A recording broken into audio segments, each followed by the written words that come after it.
atėjo pranešimas, kad aš gavau dividendus.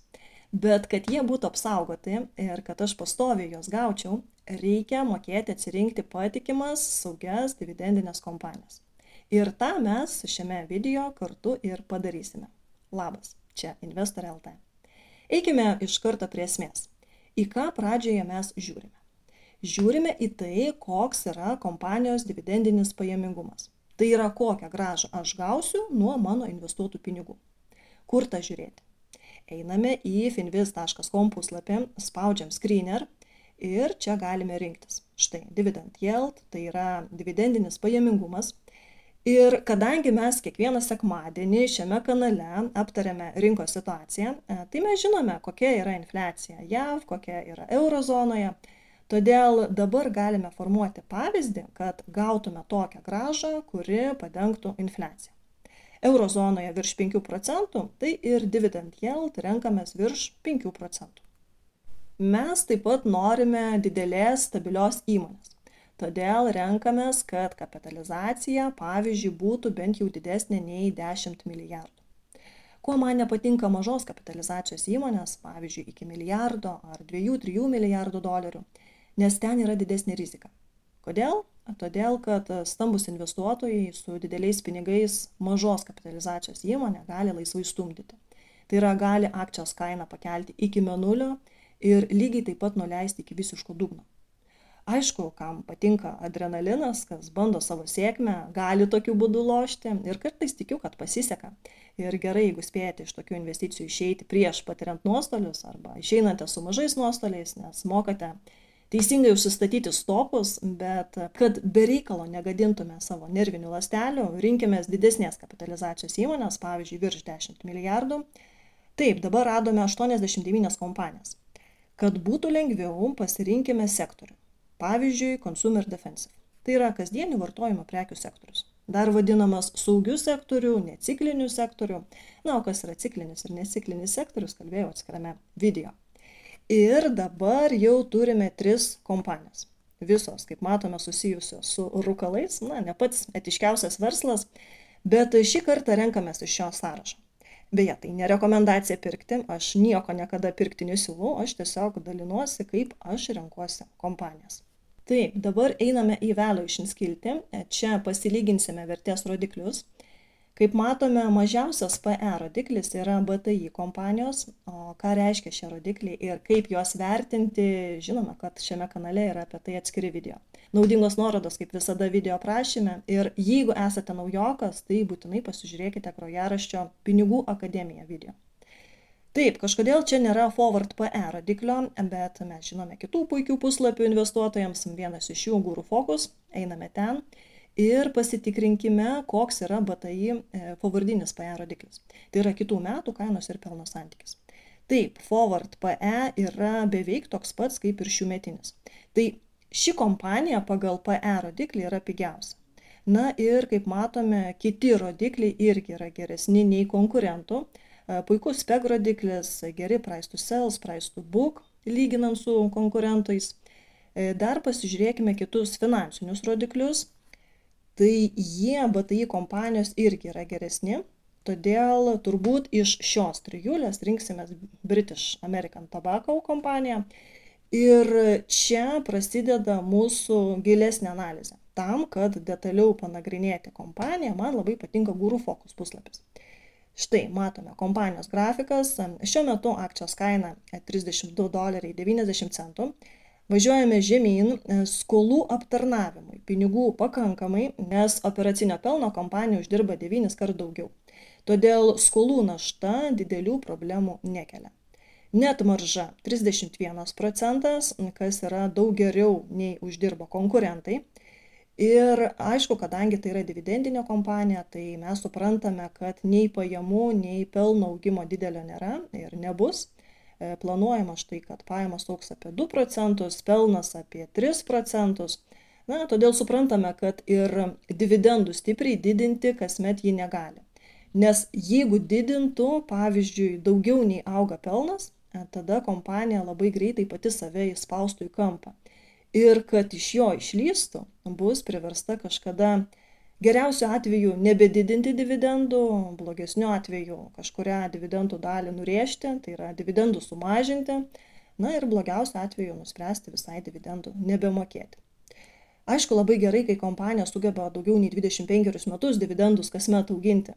Tokios kompanijos vadinamos dividendiniais aristokratais. Yra kompanijų, kurios virš 50 metų kasmet didina dividendus, na ir toliau jos didina. Tai tokios kompanijos vadinamos dividendų karaliais. Ir tokios kompanijos net per krizes, nuosmukius sugebėjo ne tik išsaugoti dividendus, bet ir toliau auginti. Bet aišku, jos dividendų ženkliai nedidina, nes, kaip sakiau, tam, kad neįsivarytų savęs į kampą ir kad nereikėtų atsisveikinti su prestižiniu vardu. Kaip, pavyzdžiui, nutiko kompanijai AT&T. Ji labai ilgai mokėjo dosnius dividendus, daugiau nei 30 metų juos kasmet didino.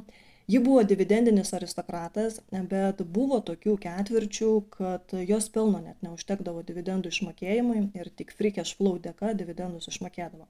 Bet aišku, kad ilgai taip tempti ji negalėjo, plus augo skolų aptarnavimas, o ji labai stipriai užkredituota. Nors toje industrijoje, kurioje veikia AT&T, didelės skolos yra normalu. Bet štai atėjo diena, kai vadovybė priėmė sprendimą ne tik dividendų nebekelti ir prarasti garbingą dividendų aristokrato vardą, nes jeigu bent vienus metus nebepakeli dividendų, tai šį prestižinį vardą prarandi. Todėl kompanijos kartais iš paskutiniųjų stengiasi išlaikyti šį vardą, kad nesugadintų savo ilgametės istorijos. Tai kompanija priėmė sprendimą ne tik dividendų nebekelti, bet ir dar 40% jo sumažinti.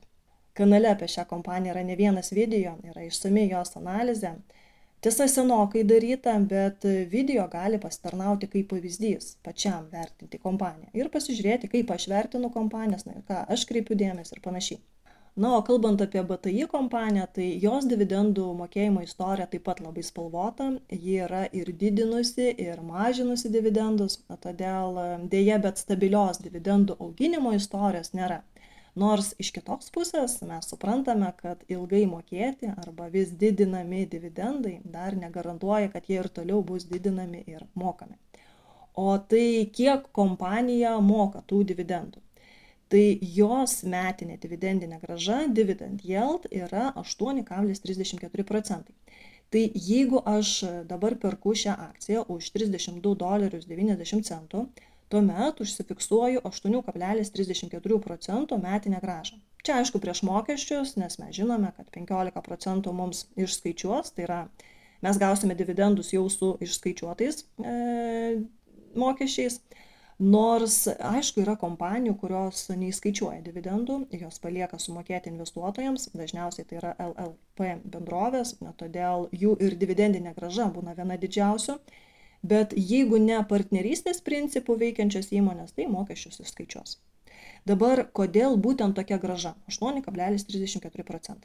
Tai yra todėl, kad kompanija metams už vieną akciją skiria $2.76. Ta stebime Seeking Alpha puslapyje, grafoje dividendai. Taip pat čia matome ir dividendų auginimo istoriją, kiek procentų dividendus didino, iki kada reikia nusipirkti akcijų, kad gautum dividendus. Tai žinokite, kad tą reikia padaryti iki ex-dividend date ir akcijas išlaikyti iki record date imtinai. Tada jūs užregistruos ir štai nurodytą payout date tuos dividendus gausite. Dividendai gali būti mokami kas ketvirtį, kas metus, kas mėnesį ir panašiai. Tai pati kompanija tą nusprendžia. Kodėl tiek daug dėmesio skiriu šiai vietai? Nes šioje vietoje mes jau turime suprasti, kad jeigu akcijos kaina pakils, pavyzdžiui, iki $40 ir mes tik tada sugalvosime nusipirkti akciją, tai mūsų dividendinė grąža jau bus mažesnė. Nes dividendams kompanija, kaip sakiau, skiria $2.76 už akciją. Tai tada 2,76 daliname iš $40, nes ne va tiek kainuoja akcija. Ir tada jau mūsų metinė dividendinė grąža yra mažesnė, tik 6,9%.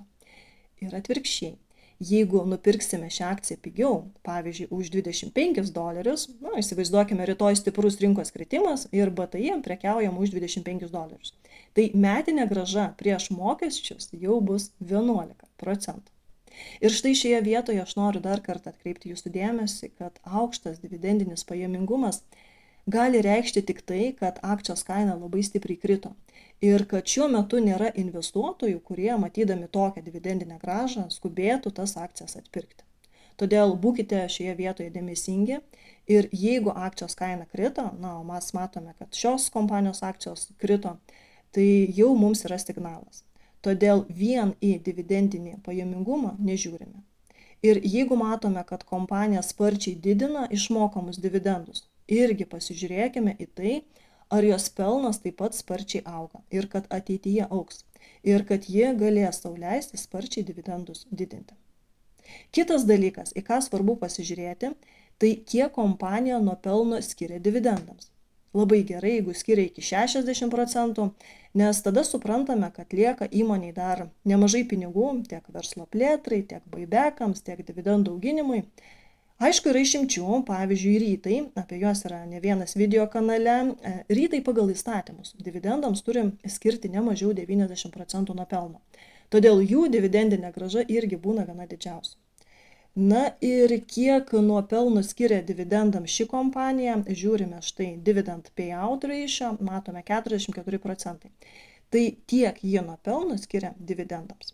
Rodiklis puikus ir kol kas atrodo viskas neblogai su šia kompanija, tai dabar dar panagrinėkime jos pajamų ir pelno grafiką. Matome, kad stipriai pelnas ir pajamos išaugo 2017 metais.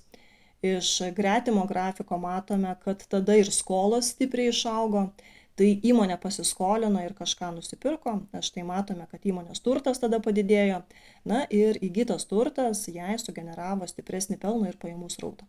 Bet toliau matome, kad verslas labai konservatyvus, nėra stipraus augimo ar kritimo, apie ką mes jau ir prieš tai kalbėjome, analizuodami ateities lūkesčius. Tai kokią galime daryti išvadą? Kompanija stabiliai veikia, kasmet mažina skolas, skolų aptarnavimui kol kas lėšų pakanka, todėl čia kažkokių siurprizų, kai galėtume įtarti, kad dividendai nėra apsaugoti, kad kompanija gali bet kada juos nurėžti, kol kas nėra. Todėl šitas variantas gali atrodyti dividendiniam investuotojui visai patrauklus. Greičiausiai tai nebus dividendiniai spąstai, nes mes atlikome kompanijos analizę ir įvertinome jos galimybės. Tikrai padarėme didelį darbą, bet juk baisiai sunku nebuvo. Tikrai investavimas nėra raketų mokslas ir kiekvienas jūsų gali būti puikus portfelio valdytojas. Tik tam reikia truputį teorijos, o po to praktikos. Bet kai esi ne vienas, tą padaryti daug smagiau ir drąsiau.